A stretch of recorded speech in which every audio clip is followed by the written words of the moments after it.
and Martha Jones, former companion to the Doctor. Oh, like, so was I. How did you find me? Harriet? How did you find me? Well, oh, goodness me, it's hot in here. How did you find me, Harriet? I used to be Prime Minister. Yes, I know that, and I know who you are. But how did you find me? It's not like I was stalking you or anything. You have something that I want, and I detected it with my subwave network. What was that thing that they gave you at unit, Martha?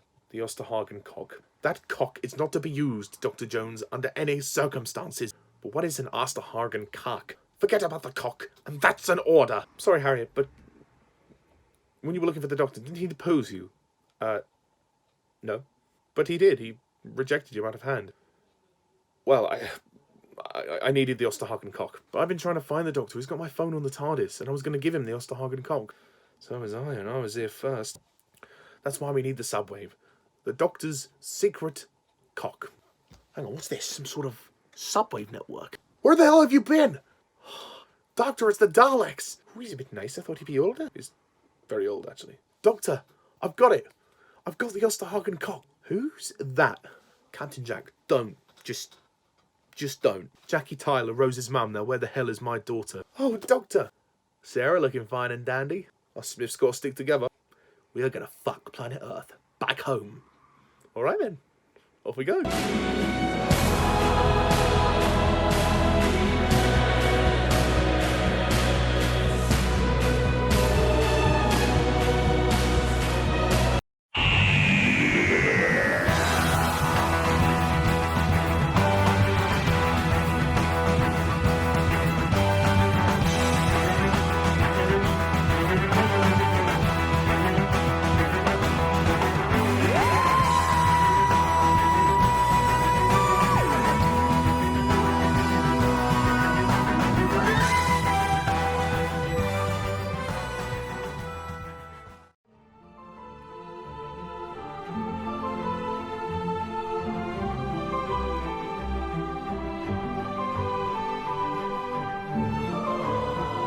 Hello Whovians and welcome to my latest Doctor Who review, where today I review the Doctor Who Series 4 finale, The Stolen Earth and Journey's End, the 198th Doctor Who story, starring David Tennant as the 10th Doctor, and a plethora of other people. So, The Stolen Earth and Journey's End. This is the Series 4 finale. Wow, we are almost at the end of David Tennant's era. So, let's get right into this epic, shall we? The story of this is as follows. When Earth and 26 other planets are stolen and taken to the Medusa Cascade, and the Doctor is nowhere in sight, it's up to the combined forces of Unit, Torchwood, Sarah Jane, and Rose to fight off the thieves, who only have one thing to say to the Resistance. Exterminate. Okay, The Stolen Earth, Journey's End. Awesome Doctor Who story. Fantastic, as Christopher Eccleston would say. This story is fucking incredible. It is so good. Oh, it is so good beyond belief. This story is a very close second to me as my second favourite David Tennant story. I still give the Series 3 finale the oh-so-slight edge, just because I think the stakes are slightly more epic and in bringing back the Master.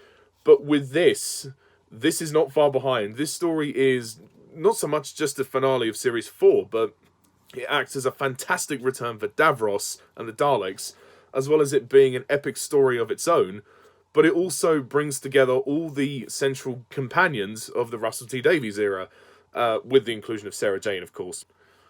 So, in a way, this is really the beginning of the end of Russell T Davies' time as producer, and also teasing the end of David Tennant's era as the Doctor. So this story is just huge. It's massive. It is just the biggest two-parter you will ever watch. I think the plot is incredible. It really, they're bigging up the stakes this time. The fact that it revolves around these 27 planets that are being stolen and then tested on by this, reality bomb, and Davros coming back and the Daleks. It is huge. This story is just epic, and it's a brilliant story in of its own. The fact that we get to see all the Russell T Davies companions in this story is another treat as well, especially for the fans who've been following the show since 2005. We have the Doctor, Donna, Martha, Rose, Captain Jack and Torchwood, Sarah Jane, K9, Mickey, Jackie. We even have Harriet Jones in there as well. And Luke Smith and Mr. Smith. There are so many people in this story. And Russell T Davies does a very good job of juggling all of these people because there are so many people to focus on. And the story is actually very well balanced and it all comes together rather well, I must say. I also have to mention that this is also Donna's final story. Well, it's her final regular appearance as a companion. She will return in cameo form in The End of Time, which is David Tennant's last story, but this is her final story as a travelling companion, sadly. More on Donna's exit later. I have to talk about Davros. Davros, played by Julian Bleach, is amazing. He is very good as Davros. He is second to Michael Wisher, in my opinion. Michael Wisher will always be the best Davros, but Julian Bleach, wow. He is scary as fuck. The voice is very scary, but the design is even scarier, in my opinion. When he opens up his body to reveal that he has given a lot of his organs to the Daleks, that's pretty freaky. And what's also great about Davros is that he really pushes the Doctor to the very edge, and he in terms of, showing him his true self, showing him the darker side of himself, and the Doctor, in a lot of ways in this story, is kind of powerless to do anything, really. That scene when him and Rose are in the holding cells and then Davros is tormenting him and he's like, how many have died in your name? And we see the flashbacks of the previous companions of the Russell T Davies era who've died for him. They were going to include some of the classic ones, but they didn't get time, sadly, which is a shame because it was a real missed opportunity. I did see somebody on YouTube do an edit like that, and I thought it was very good, so it's a shame they didn't get the chance to do that. We also see this Supreme Dalek, which is like a red Dalek with golden things on the side of it, and he's pretty commanding, as well as seeing Dalek Khan. Yes, we last saw Dalek Khan in Series 3. He was the only Dalek who escaped, and he went back into the Time War, and he retrieved Davros and the Daleks, and in doing so, Dalek Khan is he's completely open, his case is damaged, and he's gone insane, and he's flailing his tentacles about and going, the Doctor is coming! So he's become very delirious, but he's still very entertaining to watch. I just love the fact that this story brings together so many people that we've come to know and love, and it unifies them in order to get in touch with the Doctor, and then it's such a pivotal moment when all of them, all the main ones, are in the end, in the TARDIS, piloting the TARDIS, all of the companions and the Doctor together, all happy, all piloting the TARDIS. It's just a wonderful moment, and it's a really great moment. It's a moment that I think the fans really appreciate and wanted for a long time. I'm not going to go through too many of the companions individually because there's a lot of them, but I will say that they all give very good performances. I very much like seeing Captain Jack Harkness, played by John Barrowman, and his Torchwood team, as well as seeing Harriet Jones come back. And actually, Harriet Jones' sacrifice is very powerful. She gives her life to get the Doctor to come and help the Earth, because the Earth is in complete chaos, and she's developed this sort of subwave network which allows all of them to communicate via screens. Well, ahead of her time in terms of the pandemic. And that scene when they're all trying to call the Doctor is amazing. And Murray Gold's music for this story is just superb. It is epic, and I love that music when Mr. Smith says, calling the Doctor. It's just so good. It really is.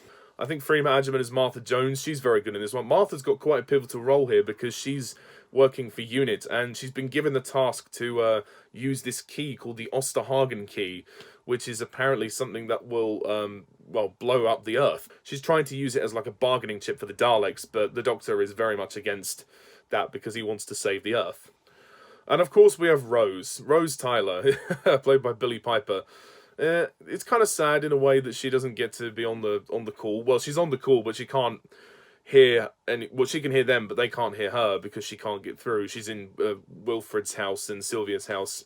And then Rose's ending is, it's a good ending for her. At long last, Rose and the Doctor finally are reunited, and there's that lovely moment when they run to each other, and then the Doctor is shot. More on that later. But the ending with Rose I like, because it's finally a good compromise for her. We're basically back on Bad Wolf Bay again, and Rose is basically given the Metacrisis Doctor. The Metacrisis Doctor is half human, and the Doctor decides to give the woman he loves up for someone who looks exactly like him, which in a way is very heartbreaking for the Doctor, but he's learning to finally move on and let go of Rose, and she can finally have a version of him that will, you know, that she will be able to settle down with, which is lovely.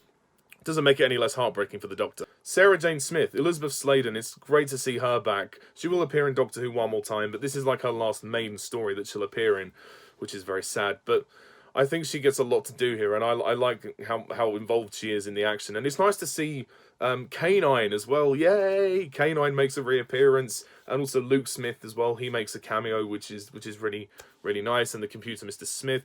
So we get to see a little bit of the Sarah Jane adventures come together. This story is basically like Avengers, Infinity War, and Endgame, but for Doctor Who, for Russell T Davies' Doctor Who, and it's awesome. I also like seeing Gwen and Yanto from Torchwood. They get quite a lot to do actually. They get to fight some Daleks as well inside a time lock, which is awesome. And also Jackie and Mickey come back. I love that line when Jackie says, "Jackie Tyler, Rose's mum. Now where the hell is my daughter?" That always made me laugh. And Mickey is very much an action man this time. When he reunites with Captain Jack, that is pretty funny.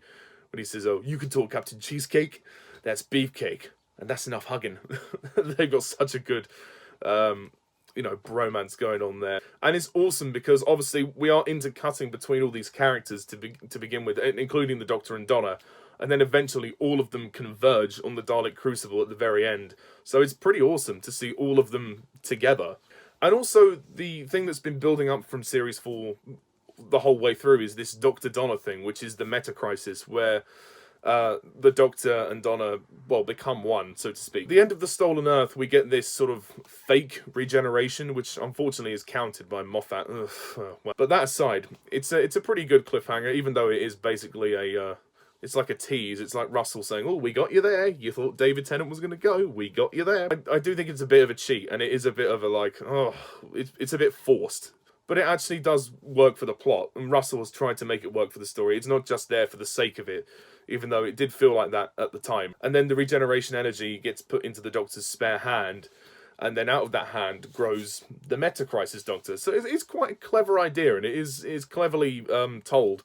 And there's a very funny scene when Donna and the Meta-Crisis Doctor are sort of taking on each other's mannerisms. Like, at first, he's turning a bit more like her, and then she becomes a bit more like the Doctor. It's a really interesting idea, and it's obviously something that was foreshadowed by the Ood in the Planet of the Ood.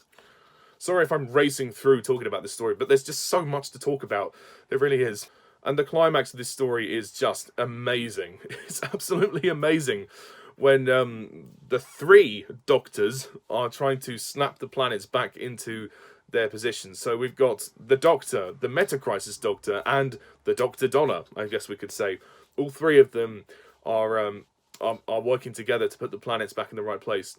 And I think Catherine Tate deserves a really good mention here as Donna, because her performance is amazing in the way that she takes on David Tennant's mannerisms so well. It is really, really impressive. What's also impressive is the spectacle. The fact that this, CGI, I mean, it's from 2008, but it's held up very well. I agree with my friend Jack the Film Fanatic. This is a story that could be released in the cinema. It's very cinematic. It has that sort of big spectacle, and the story is epic. It's the most grandiose story of the new series. Well, alongside the Series 3 finale for me, those two stories feel the most big and the most epic. And as for Donna's exit, my god, it is sad. It is very sad. Donna's exit is one of the saddest moments in Doctor Who, because in order to save her life, the Doctor has to erase her memory. At least every trace of him out of her memory. It's just... It's horrible and it's heartbreaking. Everything that they did together, gone like that. And what makes it even sadder is the fact that the Doctor is now alone again. For a brief moment, he had all of his friends and all of his family there, and he had to give Donna up. The last person left was Donna, and he had to save her life, and he had to let her go, which was a really horrible, horrible thing. But he saved her life in doing so, and it's such an emotional moment when he does it, and the music swells up, and Yeah, I really like Donna, and I think it was a very tragic way to go. In Rose's exit, you could say was tragic, but Rose got to come back and see the Doctor again. Donna can still see the Doctor, but it's not going to be the same. Donna will never see the Doctor in the same way again. Donna will only ever know him as John Smith. Whereas Rose got to see him one more time, and now she's got her own version of the Doctor, so I'd say she's pretty well off. And Martha, when she left because she knew she didn't want to be the rebound, lol, and she knew she was going to go on to do better things and protect her family, so Martha had a dignified exit. Donna Noble has the saddest exit in the new series, by far. I also like Wilfred and Sylvia as well. I mean, especially Wilfred's final speech to the Doctor is really lovely, when he says, I'll look up at the sky and I'll think of you, and like I said, the admiration that Wilfred has for this man is just amazing. It really is, and I feel so sorry for the Doctor at the end. Like those final shots when David Tennant goes into the TARDIS and he's looking very sad and takes his jacket off and he's just kind of staring into space. No pun intended. And what is also great is we get to see the Shadow Proclamation. They've been talked about for so long, and we get to finally see them, and they're like the space police, and we get to see the Jadoon again as well, and that's a nice moment as well. And as far as the Meta-Crisis Doctor is concerned, he basically commits genocide. He destroys all the Daleks, which is wrong, and that's what's clever about the ending with Rose, is that Rose can basically do again what she did to the original Doctor back in series 1, and she helped kind of heal his heart after he was filled with so much hatred and violence after the Time War. And this time he's half human as well, so she gets to spend her life with him, which is another clever twist. But the real Doctor realizes that, yeah, this is like how I was when I met Rose, and she made me very much better, so now she can do the same again. So overall, The Stolen Earth Journey's End, wow, this is an amazing Doctor Who story. Definitely one of the best of all time, I think, as well as one of the best David Tennant stories. Probably my second favourite David Tennant story, I think, behind the Master finale in Series 3. So to give it a final rating, well, it's kind of obvious. I will give this story an easy 10 out of 10.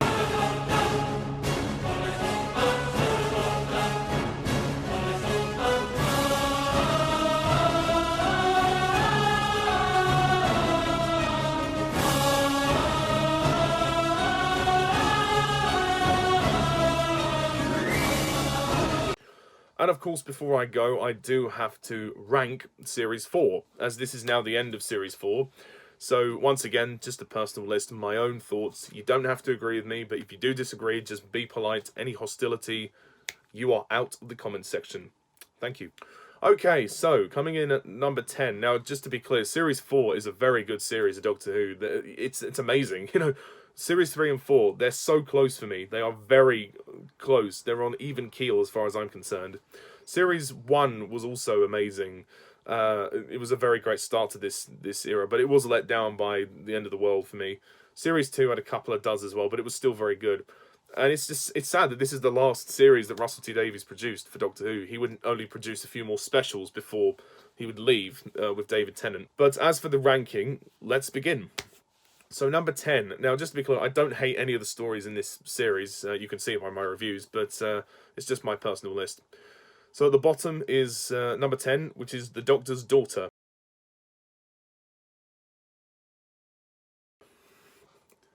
Number 9, The Sontaran Stratagem and the Poison Sky.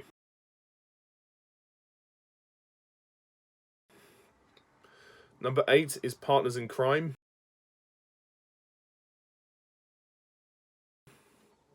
Seven, The Unicorn and the Wasp.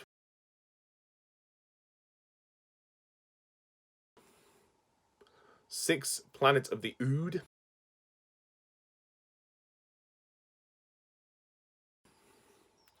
5, Silence in the Library and the Forest of the Dead.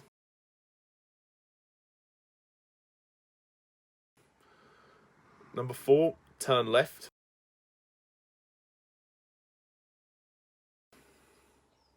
Number 3, The Fires of Pompeii.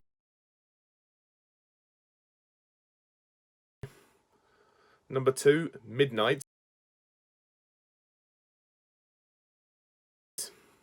And number 1, The Stolen Earth and Journey's End. So that's really all I've got to say about The Stolen Earth and Journey's End. What do you think of this story? I'll be surprised if you dislike it, but yeah, please let me know what you think down below, and stay tuned next time when I review the next Doctor, yeah, which is the 2008 Christmas special. So there are only 4 David Tennant stories left, so let's make the most of him. I will be probably taking a break from Doctor Who reviews after I finish David Tennant, so I just want to get that out there. And yes, stay tuned next time when I review the next Doctor. So until then, I'm Mr. TARDIS11. Thank you very much for watching. See you soon. Bye for now.